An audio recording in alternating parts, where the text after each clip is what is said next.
नागपूर लोकसभा मतदारसंघातून एकूण 6 मतदारसंघ आहेत. त्यापैकीच एक मतदारसंघ म्हणजे नागपूर दक्षिण पश्चिम विधानसभा मतदारसंघ. हा मतदारसंघ राजकीय दृष्ट्या अतिशय महत्वाचा असून याकडे केवळ नागपूरकरांचाच नाही तर संपूर्ण राज्याचं लक्ष लागलेलं आहे.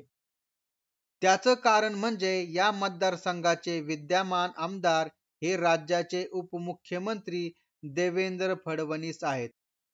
दरम्यान या मतदारसंघाचा राजकीय इतिहास नेमका कसा राहिला आहे, गेल्या विधानसभा निवडणुकीची आकडेवारी काय सांगते आणि या मतदारसंघाची सद्यस्थिती काय, याविषयी जाणून घेऊया.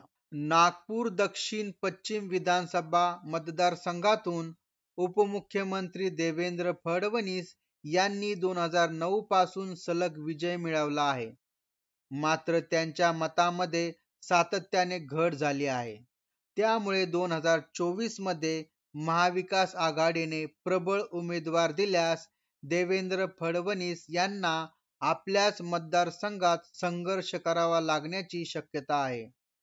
नुकत्याच झालेल्या लोकसभा निवडणुकीतही भाजपाच्या मतांमध्ये घट झाली आहे.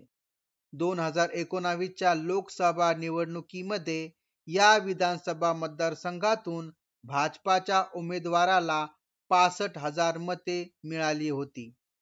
मात्र यंदाच्या लोकसभा निवडणुकीत भाजपाच्या नितीन गडकरी यांना केवळ 33,000 मते मिळाली.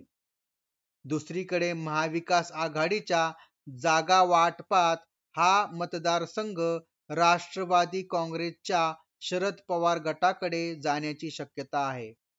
त्यामुळे देवेंद्र फडणवीस यांच्या विरोधात महाविकास आघाडीकडून माजी गृहमंत्री व राष्ट्रवादी काँग्रेस शरद पवार गटाचे नेते अनिल देशमुख यांना रिंगणात उतरवण्याच्या हालचाली सुरू असल्याची माहिती आहे. असे झाल्यास या मतदारसंघात विद्यमान गृहमंत्री विरुद्ध माजी गृहमंत्री अशी लढत होण्याची शक्यता आहे.